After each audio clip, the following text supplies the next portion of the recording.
This week for our Fishing Tip Tuesday with Red Angle Fishing Products, we are going to show you how to double the strength with a quick and easy drop shot fishing knot. Make sure that the point of your hook is facing the direction that your line is coming from.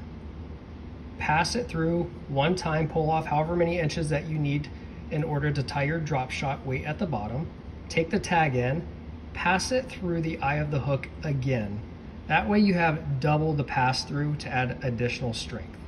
From there, take the tag inside, make a loop like this, pinch it on both sides like that. Rotate your hook going through that loop 6 to 8 times depending on the diameter of line that you're using. Once you do, tug the tag in a little bit to get it going, and then do the same for the main line. Take each end, the main line and the tag in, and pull simultaneously. Give it a nice little snug pull there.